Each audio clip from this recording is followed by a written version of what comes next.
So for this video, I wanted to paint this sketch that I made a couple days ago. I drew this from a reference I found on Pinterest, and for some reason I never saved the picture to my Pinterest board. And if you've ever tried looking for a specific picture on Pinterest, it's kind of impossible.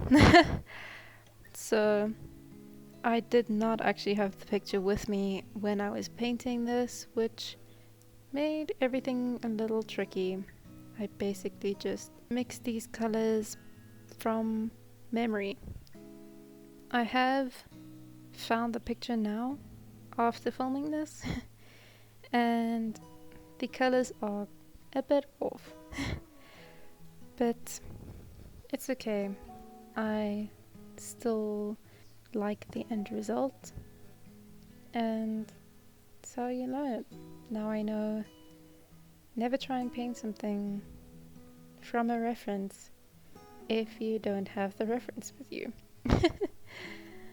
So something I really liked about the picture was that it had these really flat uniform colors, and that's something that you can achieve quite well with gouache, which is why I'm using gouache here. The picture had a dark green background, and then the woman is wearing a kind of dusty pink dress. Looking at the reference picture now, I can see that I made her dress a lot brighter than it is in the picture, but I still like the color that I used. It obviously just isn't the same as the reference. Something you can see is that the paper is crinkling.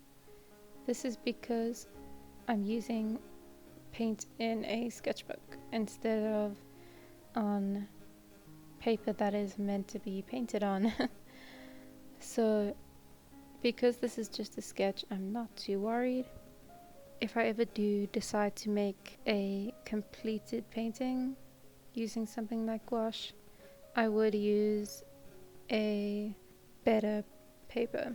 For some reason, only now do I decide to zoom in to the sketch, so I hope you can see it a bit more clearly now. I'm just painting the leaves of that flower the same color as the background. Keeping the color range to a minimum can really help to tie a painting together.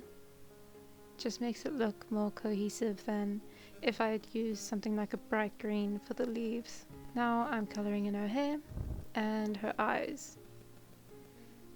And I think at this point I decide this brown is too dark. Decided to lighten it just a little bit. Something I've learned with gouache paint, at least on the paper that I'm using now, it does dry darker than it is when it's wet on the palette.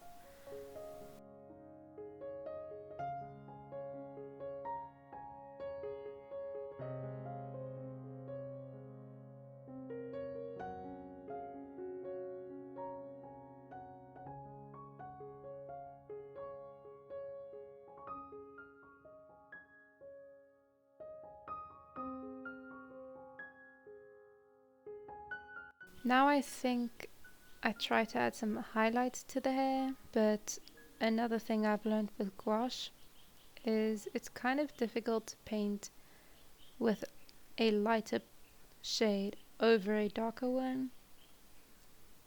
As you can see, that light shade is pretty difficult to see. And now I think I'm trying to lighten that even more.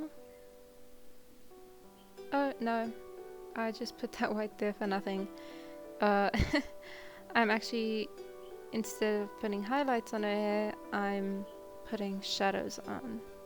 Shadows in her hair? With a darker brown.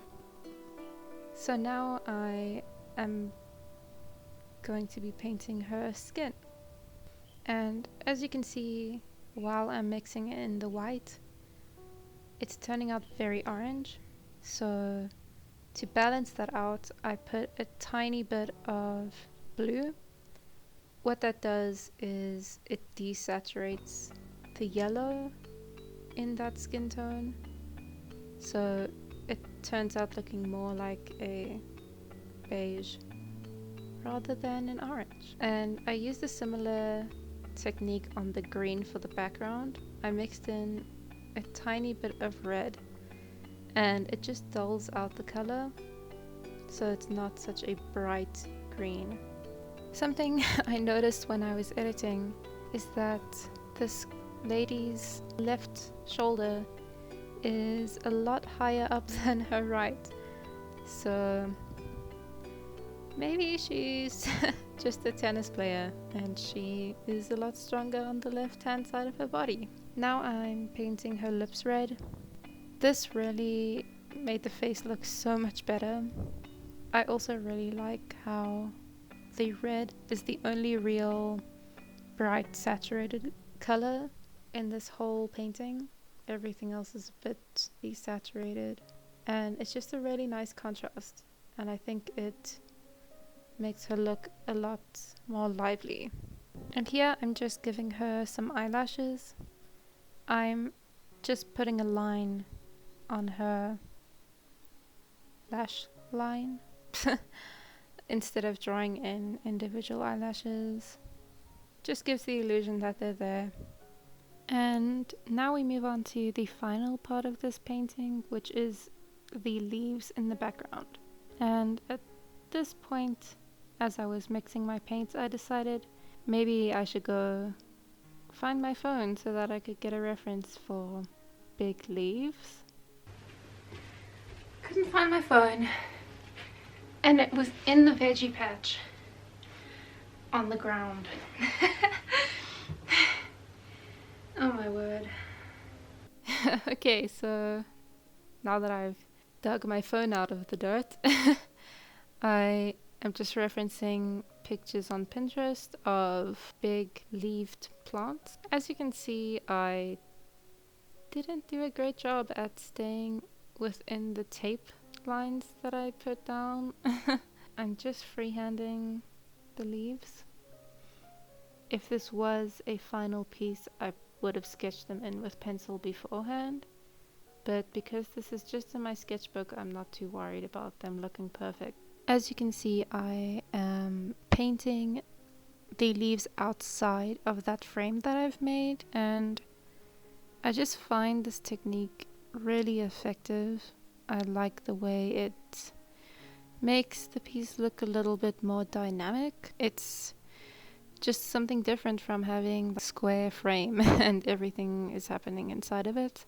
So here I just darkened those leaves a little bit to separate them from the background. And now we are shading. I kind of contradicted myself with this shading. Like I said with the skin, I didn't want to shade too much because it would look less cohesive with the rest of the piece. And when I was shading the leaves, they definitely became more detailed than I would have wanted them to be. This is probably because I don't paint things like leaves very often. I'm used to drawing people, so simplifying the shading is easier to me than simplifying something like a leaf, which I don't draw very often. I'm just adding some white to her eyes just to make sure that they are nice and open and that there isn't any of that skin color in them.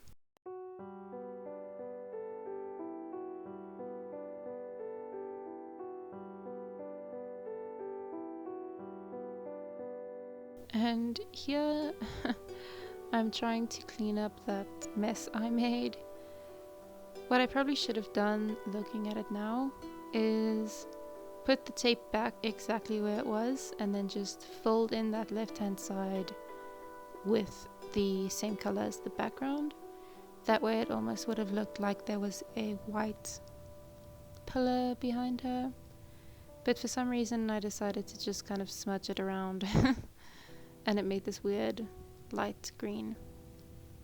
And with that, this painting is finished. I hope you like it, and I will see you very soon.